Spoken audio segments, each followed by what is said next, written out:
খুবই ভালো লাগছে এবং প্রথম মঞ্চানুষ্ঠান হলেও আমি যতটুকু অনুষ্ঠান দেখলাম আমার খুবই গোছানো এবং ওয়েল রিহার্সড একটা অনুষ্ঠান মনে হলো।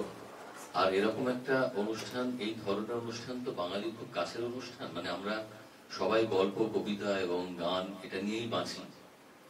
যারা হয়তো আমরা প্রফেশনালি বাইরে কাজ করি তারা হয়তো বাইরে গিয়ে কাজ করি, মঞ্চে এসে দাঁড়াই, কিন্তু ঘরের কোণে বা এরকম ছোট ছোট সার্কেল করে এই সাহিত্য চর্চা, সংস্কৃতির চর্চাটা আমাদের একটা অর্জিত উত্তরাধিকার বলতে পারি। তো সেটাই এখানেও চলেছে এবং আমার খুবই ভালো লাগছে এরকম একটা স্পেস, যেগুলোকে আমরা ইন্টিমেট স্পেস বলি, এরকম একটা জায়গায় এত সুন্দর একটা অনুষ্ঠান করছেন আপনারা। এবং যতটুকু সংকলন আমি শুনলাম বিভিন্ন জায়গা থেকে নিয়ে, সেটিও বড্ড ভালো, আমার খুবই ভালো লাগছিল। আর সমস্ত শিল্পী, কলাকুশলীদের আমার তরফ থেকে আন্তরিক অভিনন্দন। আপনারা আরো এই ধরনের অনুষ্ঠান করুন, খুবই ভালো লেগেছে। Thank you so much. Thank you.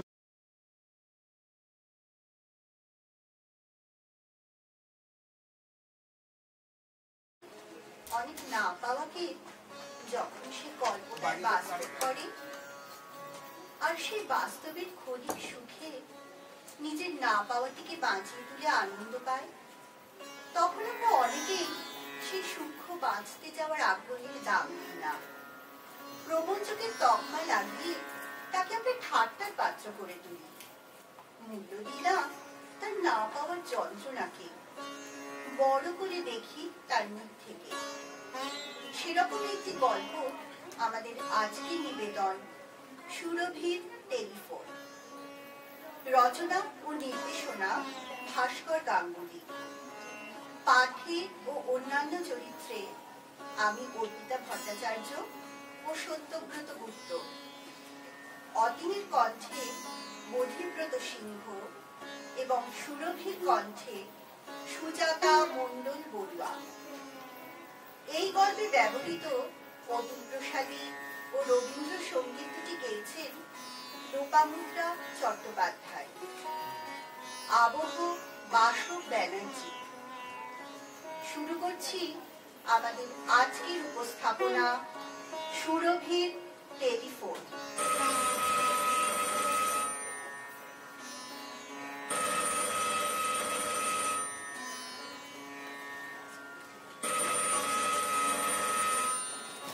অনেকক্ষণ ধরে ল্যান্ডফোনটা একটা ধাতব শব্দে বেজে চলেছে। কদিন ধরে দুপুরের দিকে এই ফোনটা আসে। কোনোদিনই অতীন আলিশি করে উঠে আর ফোন ধরে না। একা অতীনের দুপুরের এই সময়টায় খবরের কাগজ পড়ার সময়। এই ফোনটা যে দরকারি নয় সেটাও ভালোই বোঝে। এখন তো সবাই মোবাইলেই ফোন করে, কাজেই প্রয়োজনও বোধ করে না ফোনটা তড়িঘড়ি গিয়ে ধরা। এই বাড়িতে যে একটা ল্যান্ডফোন আছে সেটাই মাঝে মাঝে ভুলে যায় অতীন। শুধু ফোনের বিলটা এলে মনে পড়ে বস্তুটির কথা। বহুবার ভেবেছে ছেড়ে দেবে কানেকশনটা, কিন্তু কিরকম একটা স্মৃতির মায়ায় আজকে কানেকশনটা আর ছাড়তে পারে।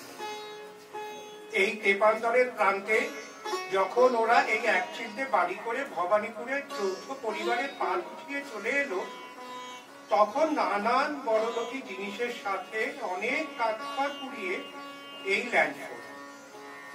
মমতার সারা দুপুরের সঙ্গী ছিল এই ফোনটা। মা, মাসি, কাকি, জেঠি, পিসি, বন্ধু, ছেলেদের স্কুলের বন্ধুদের মা, এদের সাথে সারা দুপুর মমতা এই ফোনটায় ঘুরে থাকত। অতীন অনেকবার লাফিয়ে লাফিয়ে বেড়ে ওঠা ফোনের বিল নিয়ে অভিযোগ করলে মমতা বলতো, শাড়ি গয়না কিছুই তো চাই না, শুধু একটু ফোন করি, তাতেও তোমার এত আপত্তি? অতীন বুঝতো কথা বাড়িয়ে লাভ নেই। এই ফোনটাই মমতার একাকিত্বের দূষণ। সে 5 বছর হলো মমতা চলে গেছে। হঠাৎই হার্ট অ্যাটাকে।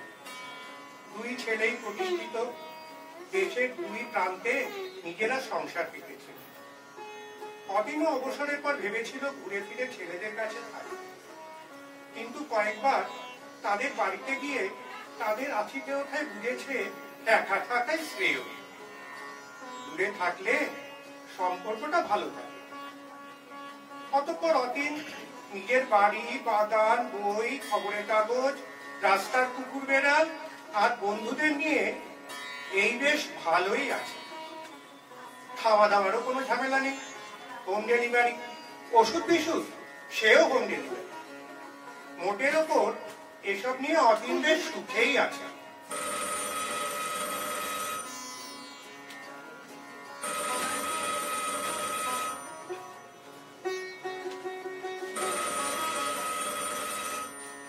আজ সন্ধ্যেবেলা হঠাৎই ল্যান্ডফোনটা বেজে উঠল। হ্যালো। ঘুরতেই ওধারে একটা মহিলা কণ্ঠের তড়িঘড়ি নির্দেশ। মমতাকে বলবেন তো কাল দুপুরে ফোন করব, যেন ফোনের একটু কাছে থাকে। বলেই ছনাচ করে ফোনটা রেখে দিল। অতীনকে কিছু বলার সুযোগই দিল না। অতীন বুঝলো তিনি মমতার কোনো পুরনো বন্ধু। তিনি জানেন না মমতা ইহলোকের মায়া কাটিয়েছে। তবে শেষের দিকে তো মমতার মোবাইল ফোন ছিল, কাজে ল্যান্ড ফোনে আর তেমন ফোন তো আসতো না। মমতাও কাজ করতে করতে কাজ দিয়ে কানে ফোন চেপে অবিরল খবর চালাচালি করত। ছেলেরাও মমতা মারা যাওয়ার পর তাদের মাতৃবিয়োগের বেদনার খবর ফলাও করে বিভিন্ন মাধ্যমে প্রকাশ করে পুরো পৃথিবীর সহানুভূতি আদায় করে ছেড়েছিল। এই ভদ্রমহিলায় বোধহয় সেই তালিকার বাইরে। কাজেই কাল দুপুরে আর একবার সে বিয়োগ দেখার খবরটি অনামিকাকে অতীনকেই দিতে হবে।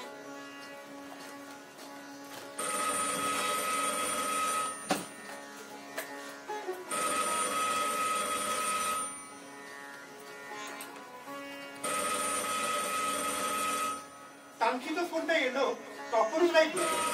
হ্যালো। একটু মমতাকে ডেকে দিন না, আমি সুরভি সেন বলছি। অতীন গলাটা যথাসম্ভব দুঃখী দুঃখী করে বলল, 5 বছর আগে মমতা হার্ট অ্যাটাকে মারা গেছে। আপনার সাথে বোধহয় বহুদিন যোগাযোগ ছিল না। না, সুরভি কিছুক্ষণ চুপ করে থেকে একটা গভীর দীর্ঘশ্বাস ফেলে বলল, সে কি? না, আসলে আমি দিল্লিতে থাকতাম, কয়েক মাস আগে কলকাতায় এসেছি। আমার সাথে কারো আর যোগাযোগ নেই। মমতার এই ফোন নাম্বারটা বছর 15 আগে একবার দিয়েছিল। একটা বিয়ে বাড়িতে দেখা হয়েছিল সেখানে।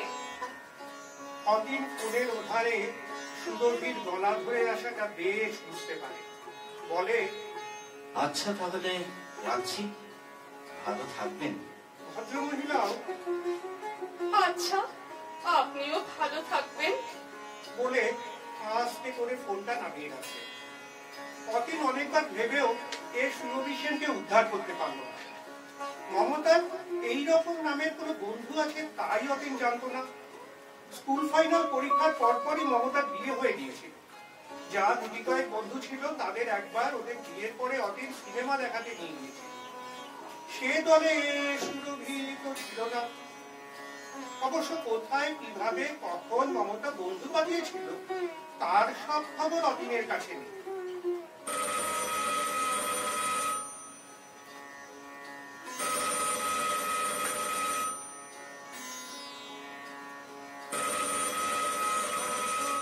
এই সুরভি সেন ধামা চাপা পড়ে যেত যদি না আবার পরের দিন ফোনটা আসতো।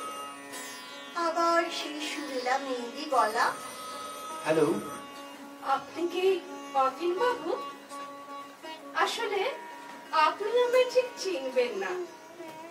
আমি মমতার সাথে স্কুলে পড়তাম।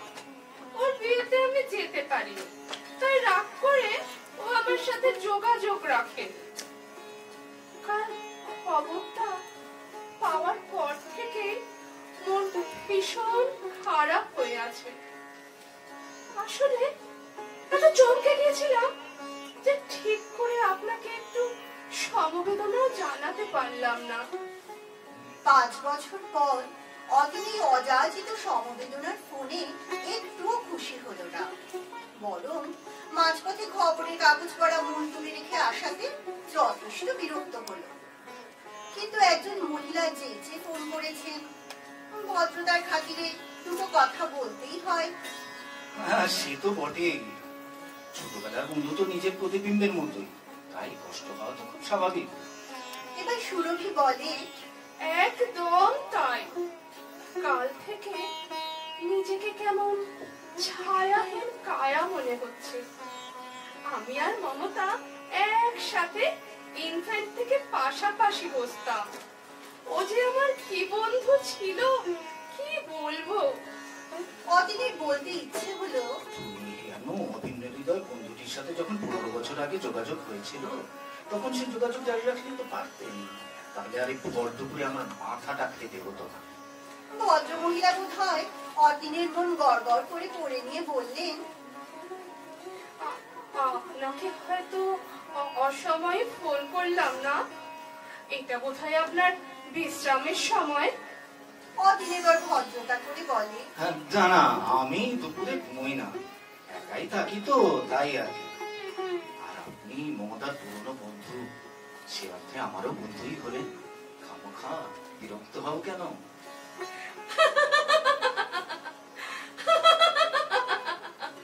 এবার মহিলা খিলখিল করে হেসে উঠলেন। অদিনের মনে হলো যেন জল তরঙ্গের সুর ঝরে পড়ল কোণের ওপারে।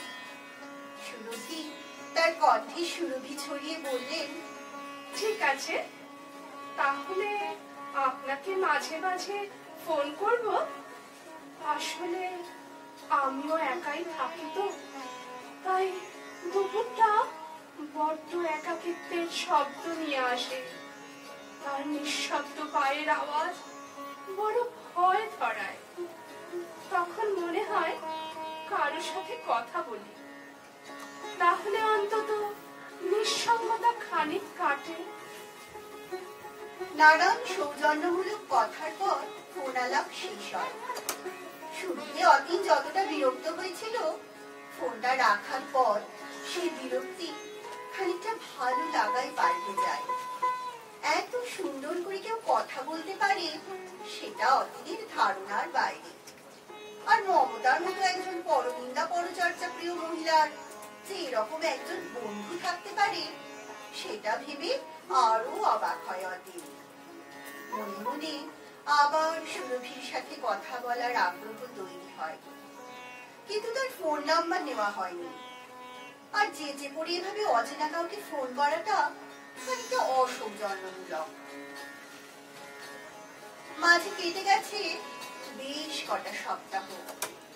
সুরভি আর অতীনের দিন প্রাহরিক ফোন আলাপ এখন প্রায় রোজকার ঘটনা হয়ে উঠেছে।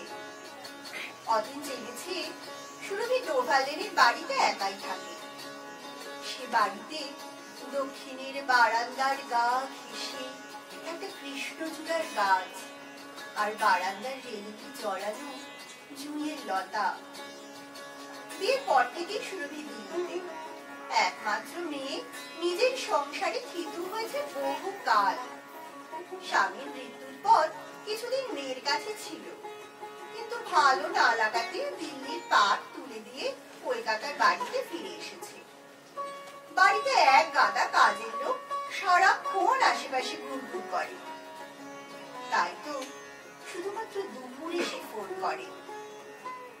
সুরভির দক্ষিণের বারান্দায় বিকেল বেলা সে গা ধুয়ে পাট ভাঙা ধনেখালির শাড়ি পরে ইজি চেয়ারে বসে গান গায়, আজি ঝড়ের রাতে তোমার অভিশাপ।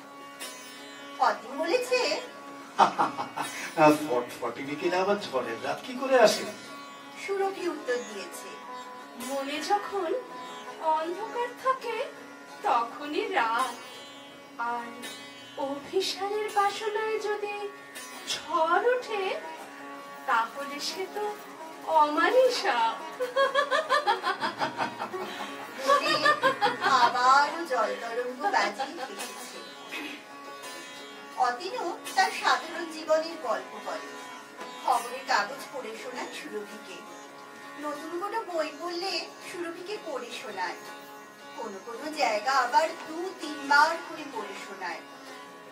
এর মধ্যে একদিন সুরভি অতুল প্রসাদের নিদ নাহি আখি পাতে বাদল নয়নে বাদল জীবনে বাদল ছাইয়া এসো হে আমার বাদলের বধূ চাতকিনী আছে চাহিয়া গগনে বাদল নয়নে বাদল জীবনে বাদল ছাইয়া এসো হে আমার বাদলের বধূ চাতকিনী আছে চাহিয়া কাঁদিছে রজনী তোমারও লাগিয়া সজনী তোমারও জাগিয়া কাঁদিছে রজনী তোমারও লাগিয়া সজনী তোমারও জাগিয়া কোন অভিমানে নিঠুর নাথ এখনো তোমারে ত্যাগিয়া এ জীবন ভার হয়েছে অবহ এ জীবন ভার হয়েছে অবহ সপিব তোমার হাতে নিদ নাহি আখি পাতে আমিও একাকী তুমিও একাকী আজি বাদল রাতে নিদ নাহি আখি পাতে। বাহ, অপূর্ব! এই বয়সেও এত সুন্দর গলা। যা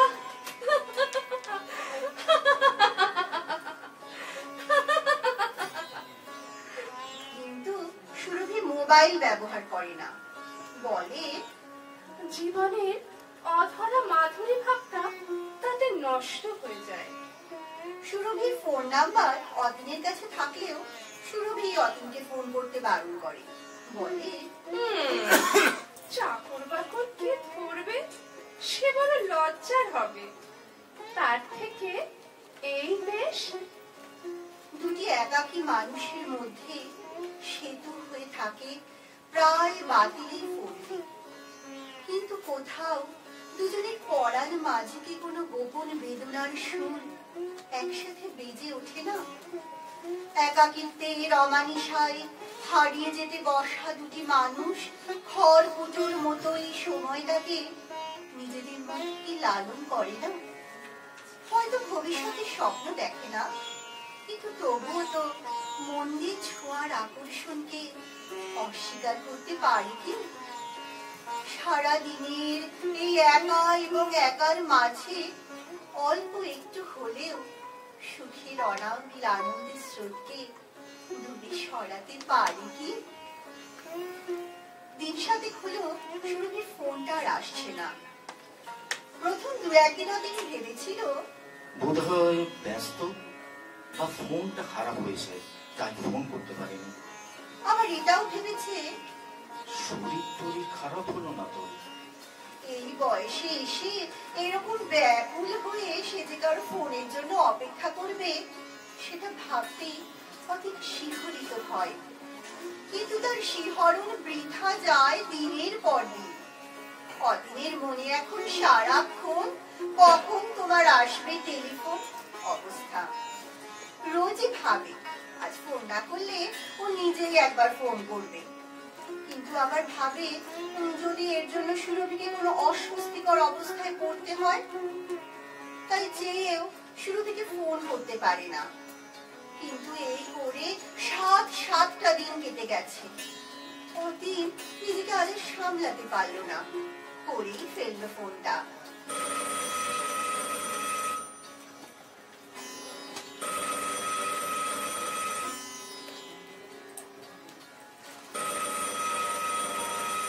ওধারে কর্কশ শব্দে ফোনটা বাজছে। একটা পুরুষ কণ্ঠ। ফোনটা ধরতেই অতীন বলে, হ্যালো, একটু সুরভি সেনকে ডেকে দেওয়া যাবে? ওপারের কণ্ঠটা একটু অবাক হয়ে জিজ্ঞেস করলো, কে? কত নম্বর চাইছেন? অতীন ভাবছে, ফোন নম্বর দিল সুরভি। নাম্বারটা মিলিয়ে নিয়ে একটু চুপ করলো ওধারের কণ্ঠস্বর। তারপর বলল, ও সুরভি মাসি। এইসব সুরভি সেন্টেন বললে কি করে বুঝবো? তা মাসি তো কাজ ছেড়ে চলে গেছে দিন সাথে হলো। অতীন কিছু মেলাতে পারে না। কি বলছে লোকটা? সুরভি মাসি কাজ ছেড়ে চলে গেছে? এবার বলে, আমার হয়তো বোঝাতে ভুল হচ্ছে। কিচ্ছুই ভুল হচ্ছে না। মাসি তো আমার মায়ের আয়া ছিল, মায়ের সাথেই থাকতো। তা মা 7 দিন আগে মারা গেলেন, তাই সুরভি মাসিকেও ছাড়িয়ে দেওয়া হলো। ওনার কোনো ফোন নাম্বার বা ঠিকানা পাওয়া যাবে? দূর মশাই, ঝিঝা করে ঠিকানা ফোন নাম্বার নিয়ে কি করবো? আমাদের কাজ শেষ, আর কিসের দরকার? বলে অসভ্যের মতো ফোনটা কেটে দিল। চুপচাপ অতীন মনে অনেক প্রশ্ন নিয়ে বসে থাকে। নিশ্চুপ মনের গভীরে নানা কথার ওঠা পড়ার মাঝে অপেক্ষার গভীরতা নিঃশব্দে তার কাজ করে যায়। কল্পনার পশরা সাজিয়ে ক্ষণিক আনন্দের মাঝে বেঁচে থাকার রসদ খুঁজে নেওয়া একটা মানুষের অন্তর করতে পারে সে। সেখানে ঠকার গ্লানি নেই, নেই প্রবঞ্চনার অপমান, শুধু আছে সুরভির অবহ জীবনের মরুভূমির মাঝে মরীচিকার স্রোতের মতো কয়েকটি দুপুরের ফোন আলাপের মাধুরী, যা অতীনের একাকী জীবনের গভীরে থাকা অনেক কষ্টের উৎসারিত ধারা। সুরভির মননে কবে যেন তা একাত্ম হয়ে গেছে। সেই দুপুরগুলোর অপেক্ষার মাধুর্য বাস্তবে অনেক অসত্য, কিন্তু দুটো কাছাকাছি আসা মনের গহনে সে যে অমূল্য, সে যে বড়ই দামি। নির্বাক অতীনের চেতনার গভীরের অপেক্ষায় থাকা মানুষটি নিস্তব্ধ নির্বাক যন্ত্রটিকে সাক্ষী রেখে বলে, আমি তোমায় ভুল বুঝিনি সুরভি, আমি তোমার ভুল বুঝিনি। যা তুমি পেতে পারতে, পাওয়া উচিত ছিল, তুমি তো তারই কল্পনা সাজিয়েছ। তুমি মিথ্যে বলোনি সুরভি। একটু হলেও কিছুটা সময় আনন্দ পেয়েছ, আনন্দ দিয়েছ। আমি নয় আমার বাকি জীবনটা অপেক্ষা করে থাকবো সুরভির টেলিফোন।